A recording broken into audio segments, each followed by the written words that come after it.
Welcome to Tuhon and Son, episode number 40-something. I don't know. I think it's 45, 46, 47. I don't know. I guess it could be any one of those then now. You know what the theme of the day is? I'm starving, and I should have ate before we started, but no, I was watching Arrow in the office, waiting for you to be ready. But everybody, welcome to number 2 of Back to the Well. You know, back to the well of where recording shows about martial arts again. And stuff like that. Dad, what's on the plate? Deadpool. Yeah, back to martial arts. We got Deadpool. Yeah, talking about martial art is falling out of the sky and into your car and killing you. Yeah. I was at the premiere of Deadpool last night, and everybody. Not only were you at the premiere, you were dressed as Deadpool. I was dressed as Deadpool. I was the guy that you're like, can I take a photo of you? And I was the guy that said, why, of course you can, silly pants. And there was a woman there dressed up in a Deadpoolette suit, right? Yeah, there was the only other person dressed in a full Deadpool suit was a young lady and a bunch of dudes in t-shirts, and they brought all the dudes in t-shirts and the young lady and me, and they all took a photo of all of us. And I turned and looked at her and I said, well, I always wondered what I'd look like if I was Caitlyn Jenner. Anyhow, so transformed. So anyway, the theme of the show today is this is an intro we're doing for a show that we recorded, and we're just trying to catch up in weeks and stuff like that. But we don't want to put a Deadpool review out too late. You know, we want to show you that we have the scoop.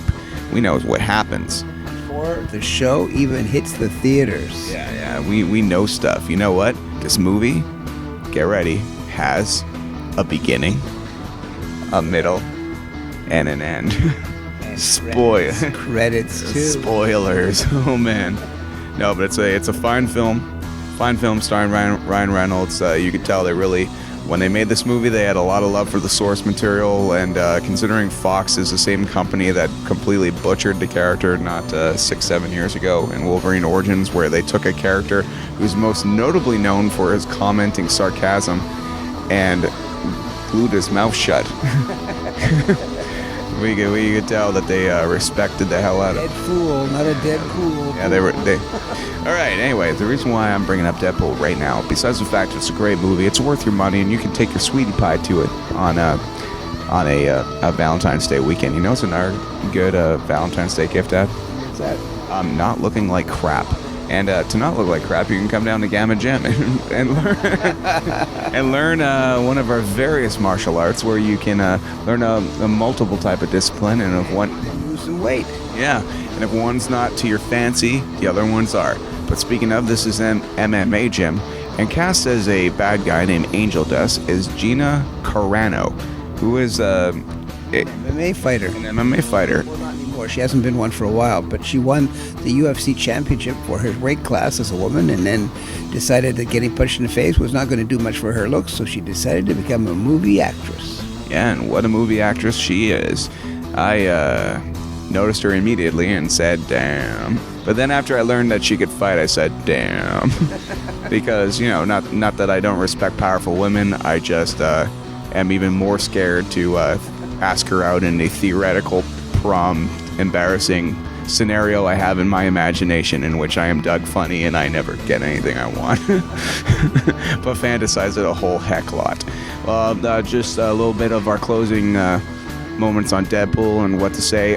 They whip out some really cool moves. It's not just cool shooting and stuff like that, although there is cool shooting, but you could really tell that the guys training and stuff like that on the set, there was a lot of mixed martial arts, Brazilian Jiu-Jitsu, and some Muay Thai going on. So it's pretty cool out there, Gamma fans, martial arts fans, and superhero fans. You know what? Deadpool's a movie for you. I highly recommend it. Dad hasn't seen it yet, but I'm going to take him because I want to take Mom and Dad. Because when I take Dad's going to laugh hysterically at all the violence, because that's what he does. And I'm looking to look at Mom's face when she's about to puke and covers her eyes, and yeah. Here, why am I? This isn't about fairies and owls. Anyway, so if you got a loved one, take them to Deadpool. All right, and in closing, here's our episode entitled Black Belts for Children with a question mark. Ladies and gentlemen, welcome to Tuhon and Son. We're down to one microphone today, so Dad and I are looking in each other's eyes like a cross between Lady and the Tramp and a duel in a kung fu movie. Dad, tell us what's been going on, Gamma. Well, lately, today we added a day class for Callie on Tuesdays and Thursdays, and it went very well. For our first class, we had 5 people. Now, I know for some people that's not a lot, but we like to build. It's always better to have a nice smaller number to build from rather than a huge number to lose from. So that was very good. We had some kind of nice mix of absolutely beginners and some people who have had experience. And so it was very nice to be able to see that. And slowly but surely we'll be remaking all of the classes so that they more reflect what we as a group of people want to practice. Oh, great. And also, pointing a little note, you were saying that sometimes 5 kids in a class isn't better. It's like, would you imagine how smart kids would be if there was only 5 kids in a class in high school as opposed to 60? Like, you can't screw around. They'll notice, if you're not paying attention and you're 5 people in the class, someone's going to notice you. Yeah, but there's another reason. I mean, one of the reasons why people fool around in class, because they have an audience. And when you have an audience, of course, if you're a natural performer, you think that you have to perform for your audience. And so you'll make yourself more foolish or you do more things to disrupt. Now, I'm not saying that's a negative thing because I was probably a bit of a disruptor in my day. But the thing is that you're right. When you have 5 people, I mean, that's basically what they call a seminar in Oxford University. So if you're performing in front of like 3 or 4 people and they all think you suck, you're pretty much on American Idol, right? Dad, it's February. It's the month of corporate manufactured obligational love. And people spend a whole bunch of money and stuff like that. Dad, I have never asked you back in the day, did you ever, when you were learning martial arts, did you ever think that chicks would think you're cool by learning them back in the day? You're like, oh man, because I know you had this whole you wanted to be Prince Charming and save people and that kind of stuff. I was 8 years old. I mean, I hardly even. I mean, as far as I was concerned, girls didn't really exist. Okay. It was just like I was projecting. And I don't think that I wanted to rescue girls. I wanted to rescue princesses because they liked Prince Charming. Okay. But I had no clue what a Prince Charming really was. And obviously, I didn't grow up to be one, so that's fine. But it's when I started doing martial arts, I was 14 years old. I mean, girls were kind of like this interesting commodity, but they were kind of still in the stage. So at 14, well, my God, times have changed. Yes, they have. But yeah, no, I never thought girls would think I was cool. That's actually one of the things about it. It was like it allowed me to do something that I really like to do without worrying about that kind of stuff. Okay, well, people have said that martial arts inspires confidence, or at least they do in the cheesy 80s movies. Did it? Not really. I mean, I don't think that I don't think it was a specific cause of confidence versus a lack of it. I think, though, that the weird thing about martial arts, what it would do, is it would sometimes give you a sense of the possibility of things that could happen. And sometimes that's a very bad thing because if you're 4'2" and you think that because you're a black belt because you've been training for a year and a half and you're like 9.5 years old, that you can take on half a dozen strangers that are bigger and taller and actually hit people before for real, and that can be a bit of a shock. Yeah. Were there a lot of 10-year-olds with black belts when you were young? Fortunately, no. That particular thing, and actually it's funny because guys like Chuck Norris was the guy who actually started doing that. He had a kid that he brought on Johnny Carson's Tonight Show, and this kid was like 6 or 7 years old, and he had a black belt that, but the thing is, the problem is that when you see, Wolfgang Amadeus Mozart was 4 years old when he started writing symphonies. The problem is, not every kid is Wolfgang Amadeus Mozart. Most people are somebody you've never heard of before. And they can't write, and they can't play musical, and they can't do much. They will eventually be able to do things. But at 4 years old, they're kind of like, it's basically a marketing scheme. You feel bad. But, when people say, oh, no, they're really, really good. I say, no, they're not. I mean, some of them are good. Some of them are great. But the problem is most of them are not great. Most of them are I remember my first time going to a tournament and seeing basically more junior black belts there than anybody else. And it wouldn't have been bad if they were all really, really amazing. But that was just it. They weren't really, really amazing. What was really amazing is that their parents had basically given them, the parents had gone into their teachers and said, my little Johnny isn't a black belt yet, but his friend Dave down the street's a black belt. So I don't, so anyway, and they threw a bunch of money at the instructor, and the instructor promoted them. And everybody goes, yeah, but they're 14 years old. They're not mature enough to be what you consider. I mean, here's my rant. There was a time when being 14 was being a man. And I don't say that in a negative way. I mean, people got married at 14 or 15 years old, had kids, died by the time they were 35 or 40. So in our thing, I mean, nowadays we live until, 75, 80 years old. So, getting married at 20 or 22 or whatever isn't considered a big stretch. But in those days, when the average lifespan was 35 or 40 years old, to be married by 15 wasn't such a big deal. And so they would, kids would be, I won't say more mature, but they had to go through a lot more. And so this is what would happen. And so the idea of a black belt wasn't really a black belt. In Japanese terminology, it's called the first Dan.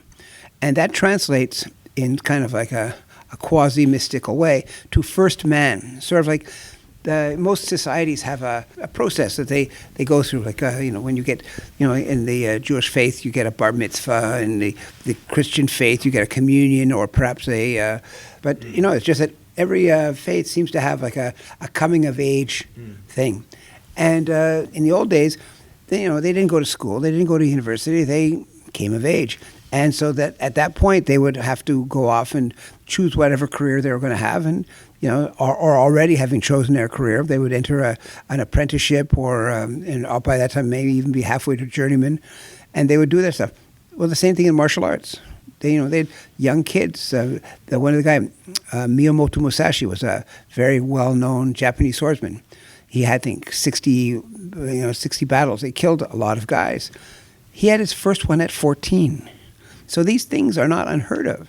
But the problem is, when you are a pampered little kid of 14 versus somebody who's gone out and actually had to kill somebody at 14, there's a big difference. And so, to put a piece of black cotton around somebody's waist that's not, particularly deserved, you have to ask yourself, what happened? And that's the type of thing that we actually go through, with blood. And I know there are people, that I consider friends who think that their black belts kids are really awesome. And I guess, I'm never going to be on the right side of the argument with them, because I just don't think that most of those kids are capable of doing it. I just, I think that most of them require an awful lot more seasoning, and that the reason that they're black belts is because it was a financial decision on the part of the instructor. Nowadays, you go into a martial arts school and you join up, and the first thing that all the instructors do, especially if it's a very commercial school, is try to get you to join the black belt club. Now, the black belt club isn't anything special, because physical training is physical training, but it will mean that you probably have access to being, learning to become good friends with the instructor, so that he'll teach you the right stuff, and he'll teach the techniques, maybe a little bit better, or you'll get to spend extra time. And, not that, so the idea of a black belt club is just there to soak you for a little bit more money, and to give you a little bit better access to the things that they think that you need to do, so you can get your black belt really early. And you get your black belt really early, and you'll have some people, some styles, or actually will promote people to degrees of black belt before they're 16. I have a person who I've known for years, and the last time I had a discussion about this, they were telling me about their, the second and third degree black belts, at 13 and 12 years old. It was kind of like disheartening. Yeah, I guess nobody should ever be given everything they want or strive for right away, because how do you respect what you get if you get it that easily? Well, there's that. Yeah. But it's not even so much that. It's just parents, especially. I mean, we live in such a results-driven society that people will think, well, if I get this thing, it must mean that I'm good. It must mean that I'm better than all the other guys. And it doesn't necessarily mean that at all. It just means that, hey, yeah, I'm a black belt now. I got beat up by those guys over there, but I'm a black belt now. And now the one unfortunate reality is also is that somebody thinks that having a black belt somehow makes you an invulnerable master of martial arts.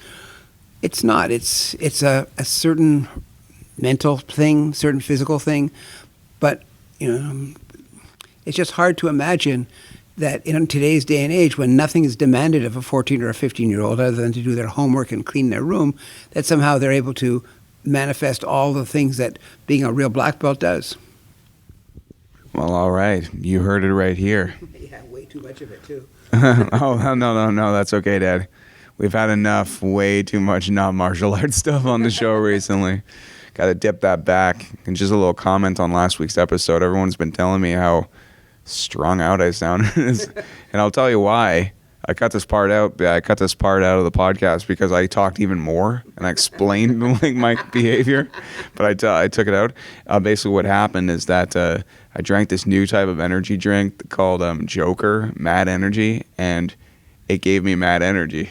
Because of my flakiness, you started a kids class when I was young, which I started a kids class for your older sister when she was young, and then she quit, so that class fell apart.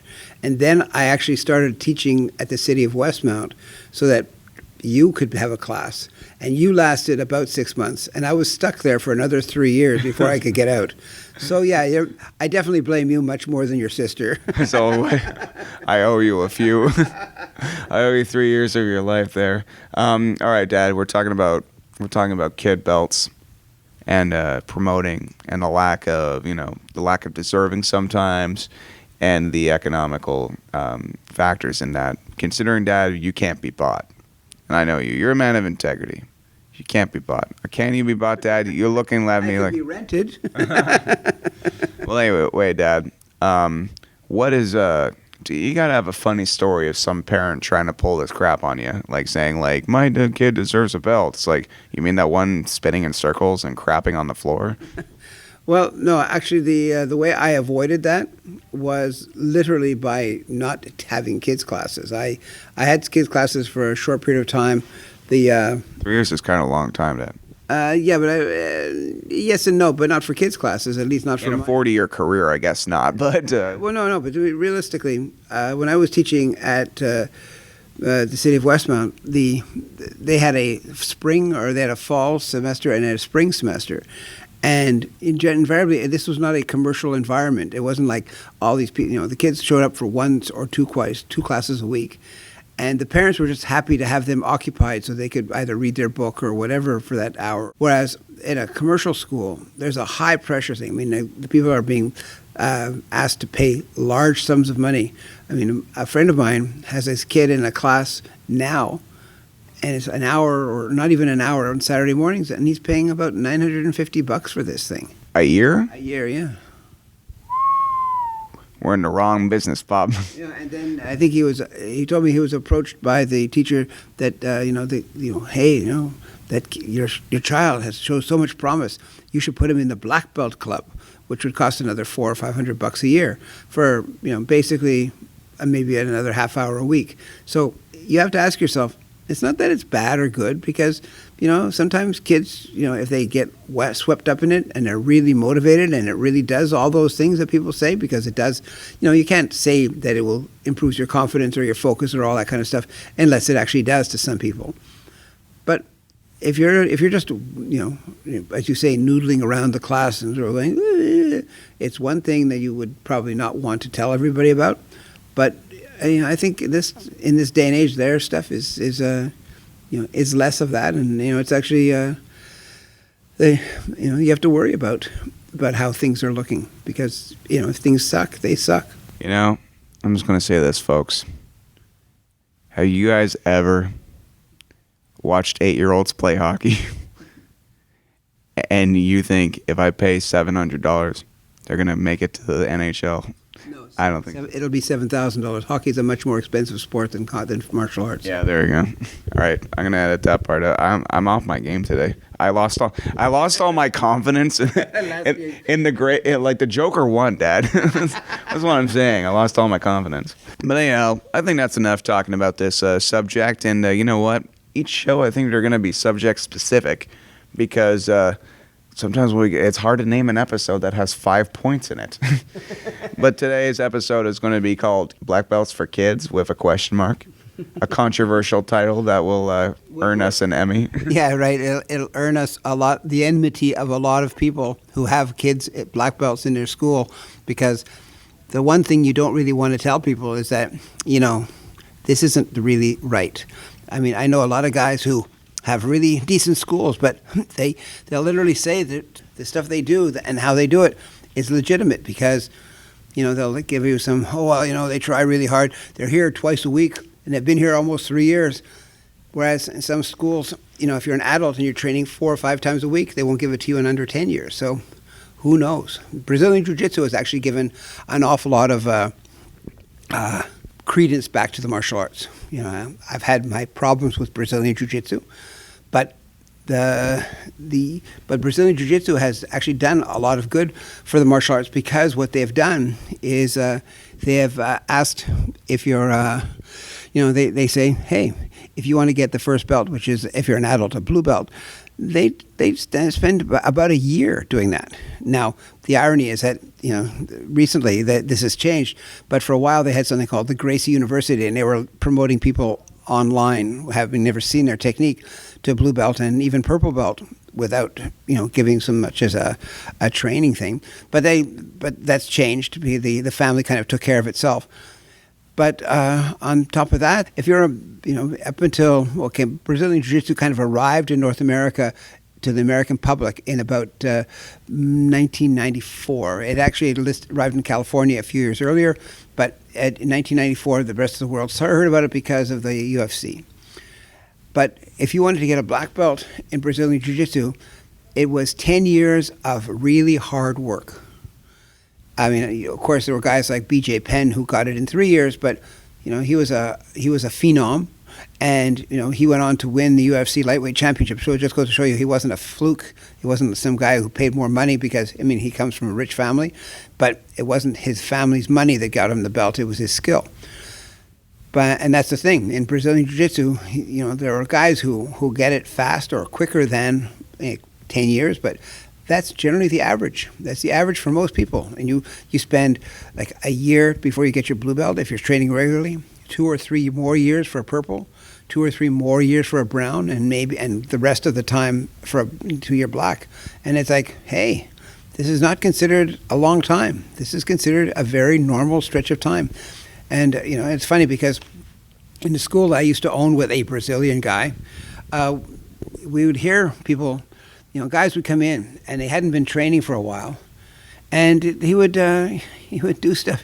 These people would show up and they would kind of want to get their belts, and he would be like, "No, you haven't trained long enough." "But I know all the techniques." So they would put him in there with somebody who wasn't very good but was better than them, and the guy would destroy them. And you say, "Look, see, maybe should we get him his blue belt?" But that's the thing. There are a lot of guys. There was a very specific evolution of technical knowledge that you would have to learn in Brazilian Jiu-Jitsu. You wouldn't have to memorize every technique, but you had to know the ones you knew very well. You had to be able to apply them on people, and you had to, they say that you can't say you've learned anything unless you've tapped, which is tapping is the idea when the people have applied submission to you. But that's the thing. You just realize after a short period of time that without that process of curing your technique, having it spend time and you're doing it and your muscles start reacting instinctively rather than, okay, what do I do now? Oh yeah, I'm supposed to do this. You start doing things, somebody does stuff, and you're already entering a technique that you don't even know you're entering, because that's how well you've been trained. And that's the thing. That's, our Kajugembo was like that in the early days. It took a long time to get rank. Now, I don't know. There's so many schools. We have over 9,000 people on our family tree now. So there are 9,000 people, over 9,000 people who have black belts. So it's completely different. But that's the thing. We still have a bit of a reputation as a harder style to get black belts out of. Maybe it'll happen. Maybe it won't be changed. But we always hear stories about people who are willing to sell out. Oh, we've got a good reputation. Let's sell it. Without further more, Dad, I think we come to the end of our program because we've depressed half the audience. But everyone, you got to remember, it's not just about the belts. And I say this as someone who have had any skill. It's about the certificates, too. No, it's not about the belts, everybody. It's about the skill. That's what it all comes down to. You want real skill? It doesn't matter about your belt. Bruce Lee didn't believe in belts. It's not about that. Well, actually, there's a group in Kajukenbo that started one of the Facebook pages. I think it's just called Kajukenbo. And they keep repeating the mantra, it's the knowledge, not the rank.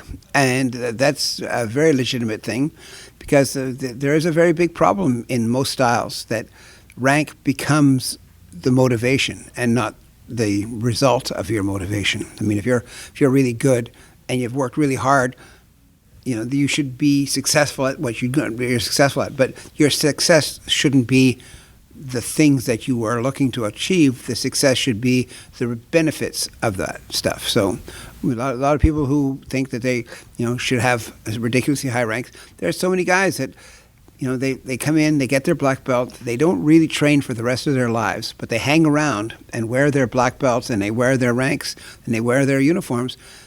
And 30 or 40 years later, somebody promotes them to like 8th or 9th degree black belt. Why? Because they've been around a long time. But unfortunately, it's embarrassing. You can't really tell a guy, well, you really actually should just train. Well, yeah, I know, but I